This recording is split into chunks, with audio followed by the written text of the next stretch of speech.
throw it down. Blue collar swaller. Rednecks, roughnecks, spending weekly paychecks. Cash down, whiskey up, drinking grain in Dixie cups. Out here in the hollers, spending hard-earned dollars. Ooh, blue collar swaller. I think I'm gonna start wearing that outfit. I mean, if it makes me dance like you.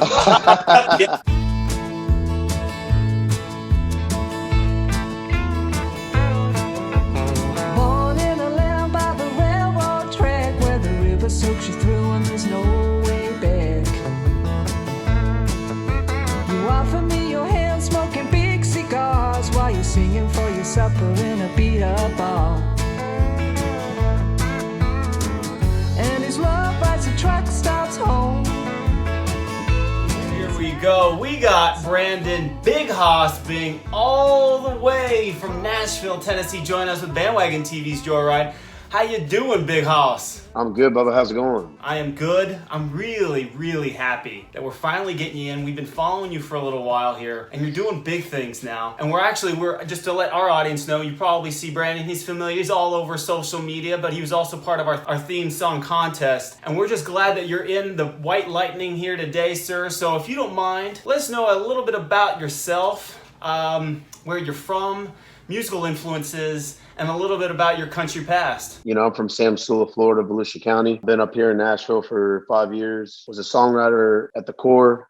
Really grew up on music. My dad used to be a DJ in college when he was at Purdue. He was also an intern at CBS Records. So, you know, I was exposed to a lot of music over the years through his vinyl collection. You know, everything from, old school to just like folk and country to, classic rock. I mean, you name it, I pretty much listened to it. I had a really vested interest inside music as a whole too, through school. I was trained in cello, played percussion for 8 years. Also, I did, praise band at church, a little bit of trumpet, and then obviously taught myself guitar. So I was definitely very, musical throughout my youth. I was also a big writer. I wrote probably since I was about 8 or 9 years old, and I was one of the top writers in high school and also in the state going into my senior year. So, that kind of, I think, really brought everything together as a whole. Which kind of shaped my journey where I'm at today. And so your father's a musician as well? He was in the industry. He worked under Al Schumann. CBS,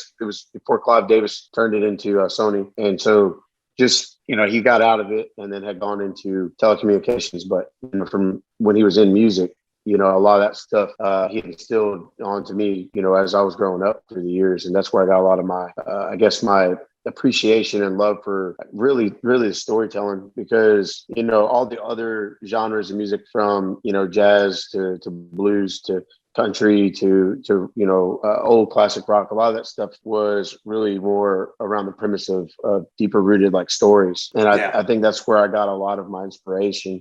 Different artists, from whether it was Guns N' Roses to Prince to Johnny Paycheck and Patsy Cline. I mean, I was really all over the place, really diverse. If it sounded good, I listened to it. And I was really a big person when it came to structures of painting images and telling these stories. And I just wanted to make sure I kind of carried that torch through my musical journey. And I think I've done that so far. And I want to continue to make sure I maintain and stay consistent with that. Well, you definitely have. And I really want to get into your songwriter past and what you're doing now as a singer-songwriter. But really quick, I want everybody, you might know Brandon, and Big Hoss Nation definitely knows who you are. You're very active on social media, but you're also an entrepreneur. I wanted to ask you, just being a current country music singer-songwriter, and today's social media, TikTok life, how busy is that keeping you? You do a lot of stuff yourself. I mean, in terms of like direct message, you're on it really quick. You're posting messages in Reels and TikToks. In terms of the business, how is that? Yeah, it's a lot. It's a full-time job. I definitely understand why people have teams out there that do it. I've always been a self-starter. I've been a self-starter in all my businesses. In the music side of it, it's one of those things that I feel that if you're going to get on this, build this reputation, build this brand, and ultimately be able to be on the big stage against some of the best to ever do it, then you better come gun blazing. And the only way you're going to do it is make sure that you have a solid concrete plan. I mean, there's always going to be an audible at the line of scrimmage that you got to call to make sure that you can, adapt to any types of obstacles that come your way. But all in all, you got to constantly be on all the different platforms, Facebook to Instagram to YouTube to Twitter to TikTok. You got to have new relevant content. You really got to streamline your brand. That's what I've really been doing. You know, I got Hoss Nation. That's my umbrella. That's my fan base. You know, my music is definitely, you know, for anybody that doesn't know it or happens to stumble upon it either from this interview or beyond, it's a unique kind of niche that I'm trying to cut out and carve for myself. You know, my mom was from Kentucky, so I had a lot of exposure around a lot of bluegrass and, you know, blues and folk kind of music. And so there's a lot of that storytelling dynamic in those genres. But then, you know, the rock and roll that I grew up in the 90s, you know, so I was a big rock and metal head. I was a big alternative rocker. So I love that, you know, heavy guitars, heavy drums. But then at the same time, you know, I was always a line dancer and two-stepper. So being able to take that honky tonk, that Texas red dirt, and kind of putting Texas red dirt and you know, outlaw country with this rock and roll flair and the storytelling is what it is. I don't know really what you're going to call it, but it's some damn good country music, and it's some damn good storytelling. So anybody that tries to come in my way, I'm definitely going to chop them off at the knees in the process to make sure I keep my momentum. Yeah, we're going to get into your dancing moves with your new single, Collar Swaller. So hold on one second. We're going to get into that in a second.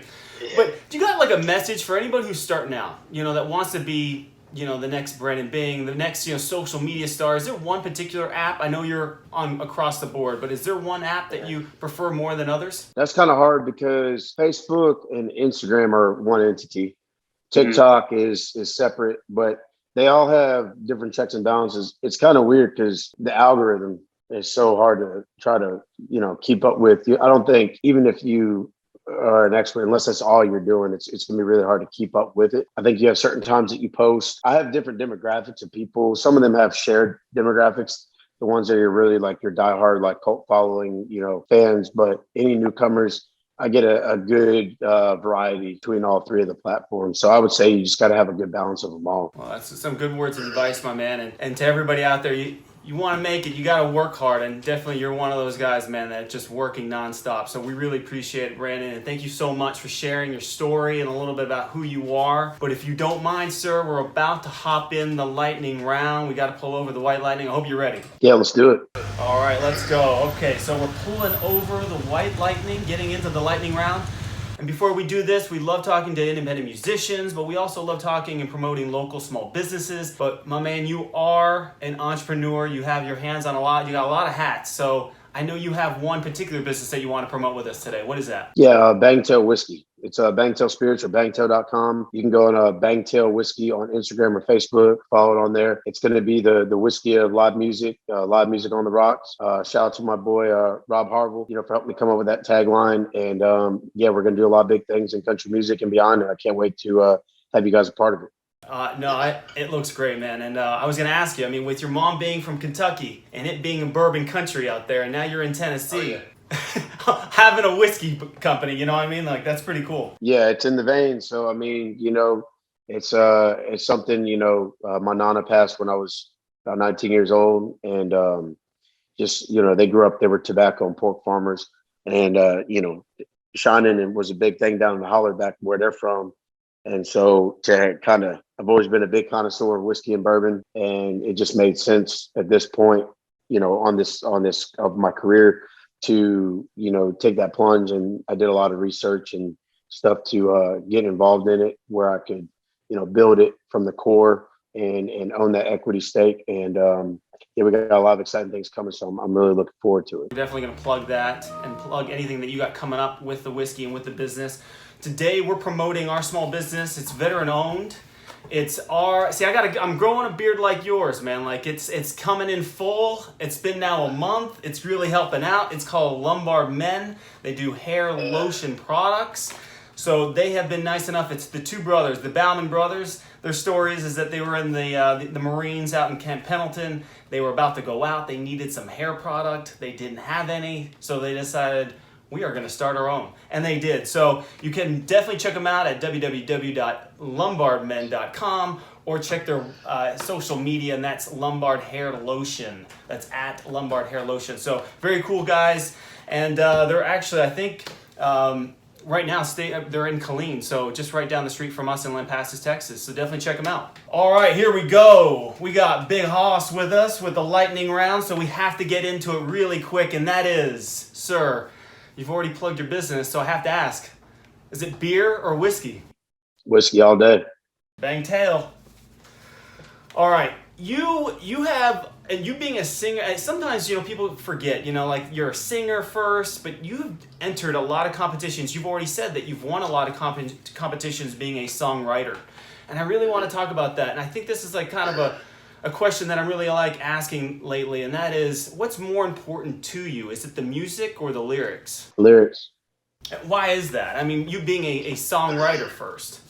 Yeah, the main reason for me is specifically the story, the substance. In my style, I take a lot of time when I'm crafting songs to really focus on different writing dynamics, such as alliteration, metaphors, satire, idioms, a lot of imagery, just personification, foreshadowing, just bringing all the different elements of, the English language and turning them into something, beautiful, to a piece of art, which is what it is. And to be able to do that in 3.5 minutes is definitely a task. And especially to do it with the combination of something that's going to hook an audience and make them want to hit replay, hit the repeat button. So that's really my thing. And I just, through this whole process, through this career, through this journey, it's I want to be remembered, as one of the greatest songwriters of all time. So that's the goal. Well, I'm really excited for this new album, which we're going to promote here in a second. And so let's get into some other great songwriters. I was going to go old school, maybe ask you, who you prefer, Willie or Merle, Hank. But I have to ask these two artists just because you're from Florida. So what's it going to be? Is it going to be Eastern Corbin or is it going to be John Anderson? Oh, man. Why'd you have to do that one? I love both of them. Man, that's tough. I mean, I love Easton, man. He's Trenton County. He's from Gilchrist County, Trenton boy. Went to UF. He's a cool cat. I've been around him several times over the last few years, and I really like his music. But it would have to be John Anderson. Old Seminole Wing.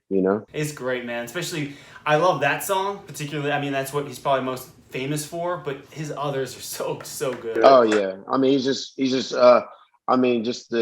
like I said, it goes back to the imagery, and the pictures that he paints are just really strong, and they're very enduring and they're timeless. And that's what I've always appreciated about him. He's had a great career, but those are just things that they're hidden gems, to say the least. I'm gonna say this: I don't think Easton would be too happy with you wearing a dog polo. No. I mean, hey, it's always a good time at a Florida Georgia game, though. I bet, man. That's on my bucket list. Is definitely making it to the. Is that the cocktail? They play the big game every year. Yes, sir. For sure. All right. So now, Brandon, you're taking over the White Lightning. You're going coast to coast. I love asking this question. You need a co-pilot riding with you in the White Lightning. Musician, dead or alive, who do you got? Co-Wetzel. Do you think you'd make it coast to coast with Co? Oh yeah, I've partied with him enough. Trust me, I would. Yeah. You know each other's limits? Yeah, I think I know his pretty good. I mean, for the couple times that I've really partied with him, I would have to say I definitely do. So then let me ask you, you got Co right now in the passenger seat, and maybe you've done this before.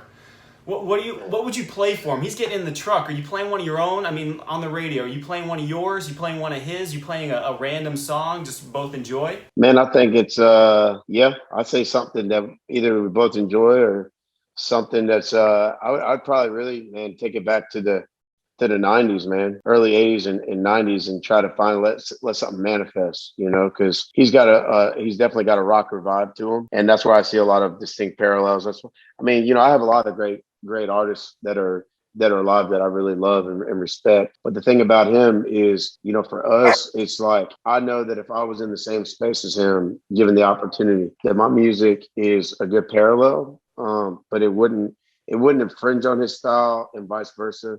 The audience would be able to keep the same level of energy. And I feel that, if there was an opportunity to collaborate at some point, it would be off the damn chain. And when you say late 80s, 90s, you're talking about like grunge, right? Like rock? Yeah. I mean, grunge rock and even country. I mean, from your like take some of your David Allan Coe's, your Old Possums, your Travis Tritts, you know, like the Outlaws of country, you know, and then take some of your like your Nirvana, you know, Five Finger Death Punch, Def Leppard, you know, your Kings of Leon, those kind of even some of that Foo Fighter kind of mindset, you know. I feel like a lot of those acts, they're just kind of they're bands that, you know, they're not around anymore. Like, I mean, I'm saying like they're not around, like there's not new bands coming into their space well enough, in my opinion. I mean, I'm not saying that they're not talented rock bands out there. I'm just saying those are a certain era that was, you know, everybody remembers. I'm loving right now, I think a lot of people are, 80s and 90s country is coming back. You got a lot of the twang coming back. Oh, yeah. You know, Dwight Yoakam is making his round and tours. So it's really cool watching just the younger generation, you know, finding about those artists too. So, hey, Brandon, you did great. Thank you so much for joining us with the lightning round. You know, and because you did so well, this is now on you. So we want to promote this new single and your new album that's coming out soon. So, like I mentioned, you got the Blue Collar Swaller, and not only that, I noticed you saying something that I love. You're bringing the gas as long as we're bringing the ass. So, all day. And because gas is so much, I expect you to bring a lot of that gas. Yeah, I will in my diesel truck.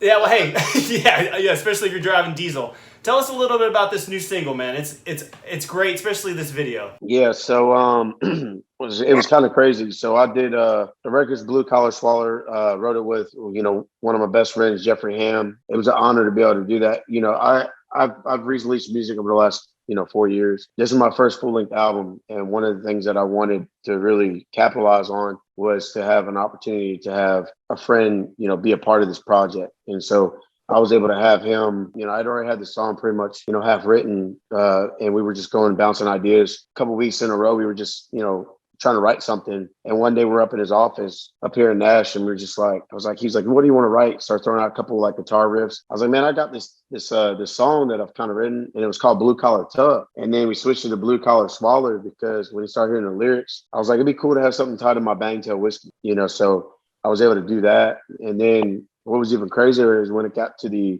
I cut the record, had a super talented, you know, group in there, worked with my producer, Kenny Royster at Direct Image, John Willis. I got him to pull out that funky banjo on here. It was Adam Schoenfeld in there, and he killed it. And then I also had the opportunity to bring in a little bit of you know, Mike Ross and Dave Francis and Nick Boot on the drums, and then Perry Coleman was my background vocalist. So it was a good group of guys, and we had a lot of fun with it. The video was completely unexpected. My buddy Wells, Welltail Media, up here in Nashville. Funny, he does a lot of videos for a lot of that Texas camp, like Cole and them that I'm a part of. So having that was really cool to be able to have something streamlining where a lot of my, you know, my listeners come through, which is in that Texas, you know, circuit. We go up to North Carolina. He was shooting a wedding in Charlotte. He's like, hey, man, my family's got a spot up here in Franklin. And I was going to go meet him at the cabin up there. And then it wound up coming up that this another buddy, I became friends with him now.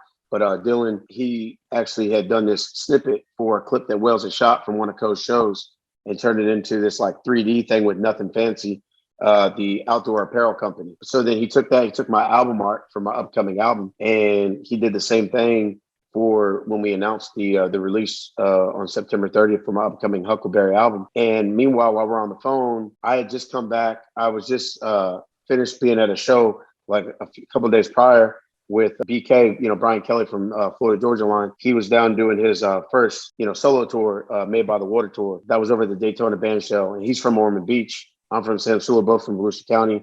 So I went over to see that show. He had flew Kim and Zeb from North Carolina down, and they were clogging to his song Beach Cowboy. And then I saw him after the show. Hey, man, you did a good job of the show, BK. And then I tagged the video, and then next thing you know, Miss Kim and I started, you know, conversing through DM, and my buddy Ryan Charles had this song New Boot Goofin', which was on that show recently that was around the country with Kelly Clarkson and Snoop Dogg, and it's a new song New Boot Goofin'. And they took the song and they put it over the top of Zeb and the Jade Creek Cloggers, you know, dancing on the stage. It became a viral hit. And then there was other overdubs, other Usher's Yeah and Pitbull song and things like that. and it just kept blowing up, blowing up, blowing up. And we were talking. I wound up going up to Maggie Valley outside of Waynesville, North Carolina, met up with them. We were going to go just get some footage. So Wells comes and meet me over there. We go to the stomping grounds. We get to the stomping grounds. They're like renowned cloggers, you know. I thought there's only be a couple. There was like over 20 people in there. It was so much fun. We set up everything. I was just going to get them to do like a couple clips like my buddy Ryan did, you know, and just like put my music over it. I didn't think it was going to turn into a video. And then it just wound up turning into, because I danced and they danced and we were all getting along real well. We just jive with the chemistry, played a song a few times. And next thing you know, Blue Collar Swaller, baby. You know, we got not just the record, but we also got a music video. And it's really special to me being from back in Florida. My honky tonk that I used to go to all the time was the Barn in Sanford. And so to be able to have a record that just assimilated being back at our small hometown, you know, at a honky tonk on a Thursday, Friday, Saturday night, you know, line dancing and two-stepping and doing it to my song, Blue Collar Swaller, with some of the coolest people I've met in a long time. It was a lot of fun, man. And it definitely made me feel like I was at home. No, it's a great video. I hope that comes back into style. You're wearing those overalls. You look great. Everybody in the video looks good. Shout out to Liberty Overalls for telling me. They're like, man, we love this stuff, man. And so I'm excited to work with them as well. So, and you got Huckleberry coming out in September. I want everybody to know where they can find you, where they can listen to you. You got a lot of things going on this summer. You can go to brandonbingmusic.com, or you can go on Instagram, Facebook, any social platform. You can type in Brandon Bing Music. Twitter is the Hoss Music, and then YouTube. I mean, really, at the end of the day, just go to Google and just type in Brandon Bing, and I'll pop right up. So, Big Hoss, we are so thankful for you. I mean, I know you're extremely busy. You got a new album coming out. Definitely go listen and stream and download the new single, Blue Collar Swaller by Brandon Bing. Sir, thank you so much for joining us. Unfortunately, we have to kick you out, but before we let you go, we need a song. What song are you playing for us today? I guess we're gonna do that Blue Collar Swaller, baby. Hey, let's do it. All right.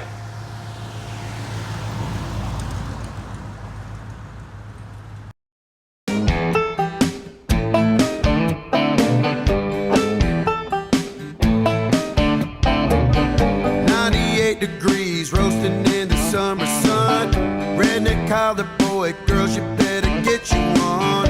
Hard work, callous hands, he's in his element.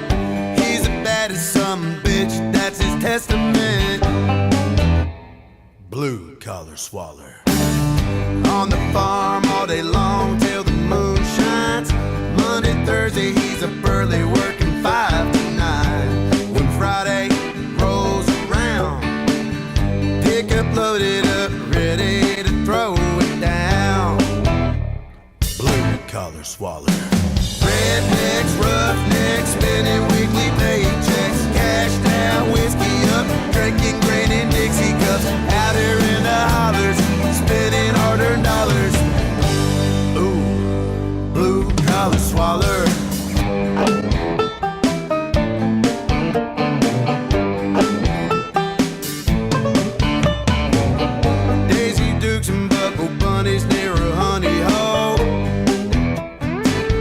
By God, her and her friends drinking whiskey, getting ready to go.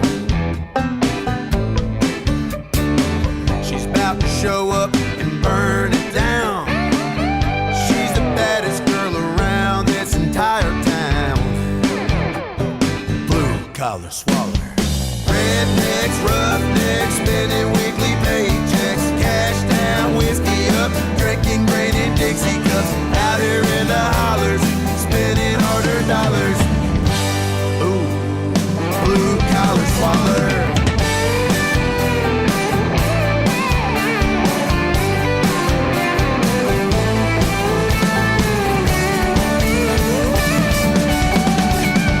Now we got them speakers up, kicking in the stash, smoking backwards cigarettes and Bangtail down the hatch.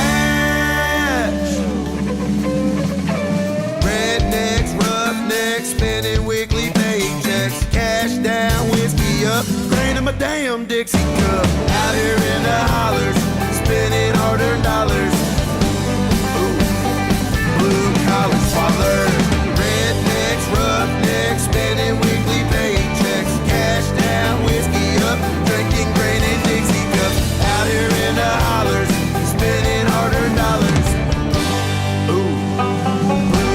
Collar Swaller. There you go. There's Blue Collar Swaller, Brandon Bing. That's Big Hoss. Thank you so much, sir, for joining us today. Hey, I appreciate y'all. Hey, I think I'm going to start wearing that outfit. I mean, if it makes me dance like you. Hey, I mean, they definitely got different sizes, and they got pinstripe, they got black, they got gray, they got distressed stonewash, you name it, they got it. Hey, so, and for everybody listening and watching right now, when does that new album drop? September 30th. Go save it. I'm telling everybody, you got to follow this guy. He's a lot of fun. His music is so good. Hey, Brandon, thank you so much for joining us today. We appreciate it. I appreciate y'all. As always, till next time, Hoss Nation. I wanna take you home.